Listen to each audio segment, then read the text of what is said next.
శ్రీ మహాగణాధిపతయే నమః. ఐం మహాసరస్వత్యే నమః. శ్రీ లలితాంబికాదేవియే నమః. 2024 కొత్త సంవత్సరము జనవరి. దీర్ఘకాలిక సమస్యలకు 100% ట్రీట్మెంట్ గ్యారంటీ. 20 సంవత్సరాల ఎక్స్పీరియన్స్ కలిగిన అంతర్జాతీయ హోమియో వైద్యులు డాక్టర్ బెల్లంకొండ నాగేశ్వరరావు గారి ఆధ్వర్యంలో హోమియో ద్వారా 100% ట్రీట్మెంట్. For appointments 8121998560. మీ ఆరోగ్యం మా భరోసా. మామూలుగా జనవరి అనగానే సంవత్సరం పాత సంవత్సరం అయిపోయింది. 2024 కొత్త సంవత్సరం వచ్చింది కదా. మరి రాశి ఫలాల కార్యక్రమములో 12 రాసుల వాళ్లకు కూడా ఈ కొత్త సంవత్సరం ఎలా ఉంటుంది, ఏమిటి, మా జీవన గమనం ఎలా ఉండబోతుంది అనేటువంటి ఆలోచన అందరికీ ఉంటుంది గాక. అయితే మనకు ప్రామాణికం ఏమిటి? ఉగాది పండుగ. సహజముగా చైత్ర శుద్ధ పాడ్యమి ఉగాది పండుగ నాడు మనము రాశి ఫలాలు కార్యక్రమం అనేటువంటిది ఉంటుంది. కానీ ఈ కాలములో మరి జనవరి నుంచి ఉగాది పండుగ వరకు కూడా ఎలా ఉంటుందో కూడా తెలుసుకోవాలి కదా అనేది ఉంటుంది కదా. అందుకని ఉగాది పండుగ అనే కాకుండా ఈ సంవత్సరం అంతా కూడా 2024 సంవత్సరం అంతా కూడా ఎలా ఉంటుందో తెలియజేస్తున్నాను. ఉగాది పండుగ రోజు ఇంకా విశేషాలు ఉంటాయి, ఉండకుండా ఉండవు. ఆనాడు కీలకమైనటువంటివి ఇంకా కొన్ని నేను ప్రతి రాశి వాళ్లకు కూడా తెలియజేయడము తప్పకుండా జరుగుతుంది గాక. అందువలన ఇప్పుడు నేను చెప్పేటువంటి వాటితోనే సరి, ఇంకా ఇంతేనేమో అని ఎవరు అనుకోనక్కర్లేదు. కానీ ఉగాది పండుగ నుండి కూడా ఇంకా ఎలా ఉండబోతుంది, ఏమిటి, ఉగాది పండుగ నాడు ఉండేటువంటి గ్రహస్థితుల యొక్క దృష్ట్యా ఇంకా అదనముగా ఏమేమి మేలు జరుగుతుంది అనే విషయాలు తర్వాత తప్పకుండా ఉగాది పండుగ నాడు చెబుతాం. ఇప్పుడైతే ఒక 12 రాసుల వాళ్లకు కూడా 2024 జనవరి నుండి సంవత్సరం అంతా కూడా అంటే డిసెంబర్ దాకా ఎలా ఉంటుంది అనేటువంటి విషయాన్ని తెలుసుకుందాము. మిథున రాశి వాళ్లకు ఈ 2024 సంవత్సరం జనవరి నుండి ఈ సంవత్సరం అంతా కూడా అంటే డిసెంబరు దాకా కూడా చాలా అంటే చాలా యోగదాయకముగా ఉన్నది. గతములో మీరు పడినటువంటి కష్టము, ఎవరి నుండి ఎటువంటి సహకారము ఏమాత్రము అందకపోయినా మీరు పడినటువంటి కష్టాన్నంతా కూడా మీరు ఈ సంవత్సరము మరిచిపోయి మీరు సుఖ సంతోషాలతో ఇన్నాళ్లకు గాను నా జీవితము గట్టెక్కింది, నాకు ఒక అవకాశము దొరికినది, ఇక నేనంటే ఏమిటో చూపిస్తాను అనేటువంటి భావనతో ముందుకు వెళ్ళగలిగినటువంటి సామర్థ్యము మిథున రాశి వాళ్లకు ఉన్నది. విదేశాలకు వెళ్ళాలి అనుకునేటువంటి వాళ్ళు నా ఆలోచన ప్రకారం అయితే గత నవంబరులో నుంచే బాగుంది కాబట్టి ఆల్రెడీ వెళ్ళుంటారు. కొంతమంది వెళ్ళడానికి కావాల్సినటువంటి సన్నాహాలు చేసుకుని సిద్ధముగా ఉంటారు. ఇంకా కొంతమందికి చాలా మహోన్నతముగా కలిసొచ్చేటువంటి విధానముగా ఉన్నది. ఇప్పుడు మిథున రాశి వాళ్ళు స్వయముగా ఎవరి సహకారము లేకున్నా మీకు మీరుగా ఆలోచన చేసుకుని స్వయం కృషితో పైకెక్కి రావడం అనేటువంటిది జరుగుతున్నది. అలాగే జరుగుతుంది.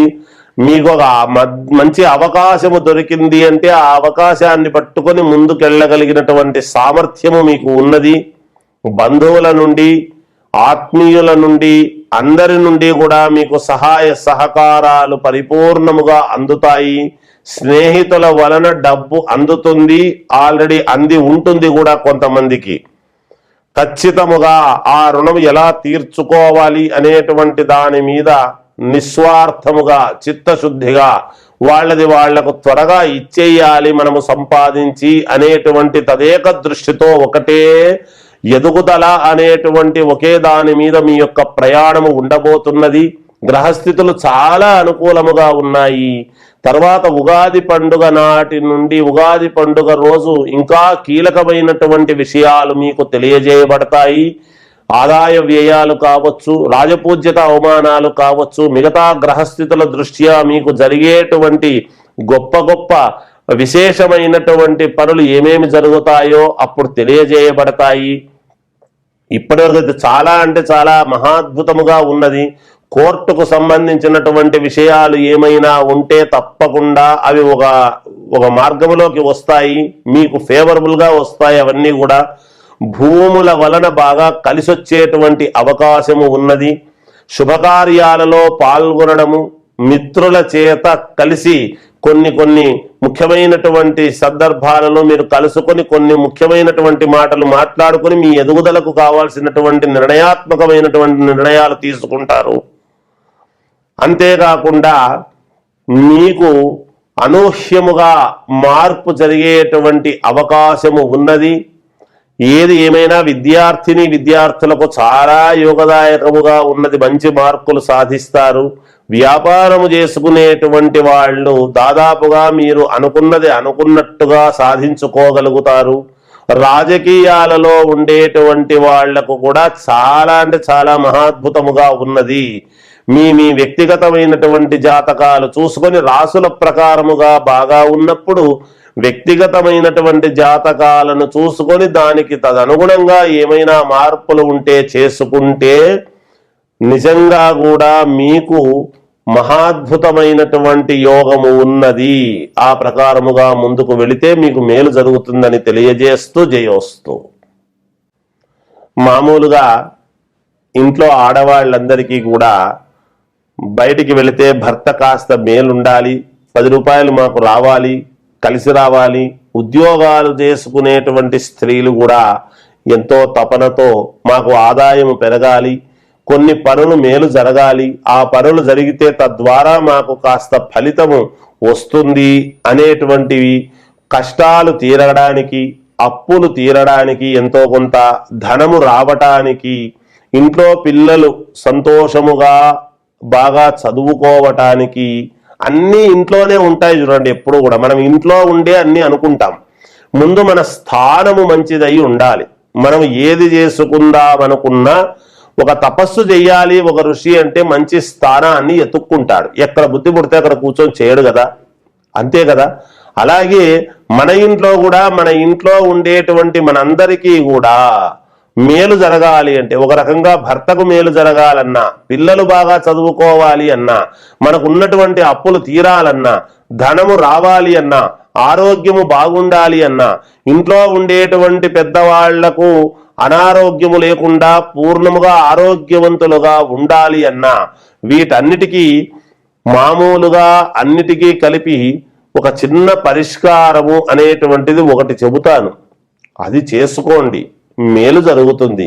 ఎందుకు, ఏమిటా పరిష్కారము అంటే, ఇంట్లో మామూలుగా దేవుడి రూము ఉంటే దేవుడి రూము పర్వాలేదు. మాకు దేవుడి రూము లేదండి, మేమేం చేస్తాము, అసలు దేవుణ్ణి పెట్టుకోవడానికి అవకాశమే లేదు, ఒక చిన్న బాక్స్ లాగా పెట్టుకొని అందులో దేవుణ్ణి పూజించుకుంటున్నాము అని ఒక రకంగా కొంతమంది ఉంటారు. అయితే దేవుడి రూము ఉన్నవాళ్ళు దేవుడి రూములో చేసుకోండి. దేవుడి రూము లేని వాళ్ళు హాలు అని ఉంటుంది కదా, ప్రతి ఇంట్లోనూ హాల్ ఉంటుంది. హాల్లో ఈశాన్యము వైపు అంటే తూర్పు ముఖంగా నిలబడినప్పుడు ఎడమ చేతి వైపు తలుపు ఉంటుంది. నార్త్ ఈస్ట్లో ఆ తలుపు దాటి అటువైపు కనమాట కార్నర్లో ఏమి చెయ్యాలి అంటే, పసపు నీళ్లు ముఖ్యంగా బాగా ఆలోచన చేయండి. లేదా గంధము డబ్బా తెచ్చుకొని అష్టగంధం తెచ్చుకొని, అష్టగంధమైనా సరే తీసుకొని చతురస్రము చెయ్యండి. చతురస్రము అంటే 4 మూలలు కరెక్ట్గా ఉన్నట్టుగా అలా చతురస్రాకారముగా చేసి, ఆ చతురస్రాకారము చేసినటువంటి దాంట్లో మధ్యలో కాస్త పసుపు వేసి కుంకుమ వేయటము. కుంకుమ వేసిన తరువాత 3 తొమలపాకులు 2 ఒక్కలు పెట్టటము. పెట్టి మీరు ఆరాధించవలసినటువంటిది మా మంత్రం ఏమిటి అంటే, మీరు అనుకోవాల్సినటువంటిది గం గణపతయే నమః, గం గణపతయే నమః, గం గణపతయే నమః అనుకోండి. అంటే ఏ పని మనము మొదలు పెట్టినా ముందు గణపతిని అనుకోవడము సహజం. అటువంటివి ఏవి ఉండినా, ఎటువంటి ఇబ్బందులు ఉండినా ఆ ఇబ్బందులను తొలగించటానికి, మనకు డబ్బు రావాలి అంటే ఏదో ఒక ఇబ్బంది ఉంటుంది, మనకు రుణము తీరాలి అంటే ఒక ఇబ్బంది ఉంటుంది, పిల్లలు చదువుకోవాలి అంటే మనస్సుకు ఎక్కక ఏదో ఒక ఇబ్బంది ఉంటుంది. ఈ ఇబ్బందులన్నిటికీ కూడా గణపతి మంత్రము చిన్నది అది చేసుకోవడం. ఇది ఎప్పుడు చేయాలి? రోజునా, వారానికా అనేటువంటిది మీకు ఉంటుంది ఆలోచన. ఎప్పుడు అని కాదు, రోజు అని కాదు.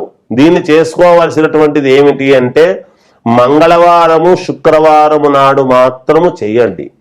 ఆ చేసిన తర్వాత ఆ తొమలపాకులు తీసి ఒక చోట అని పెట్టండి, ఎక్కడా పడేయొద్దండి.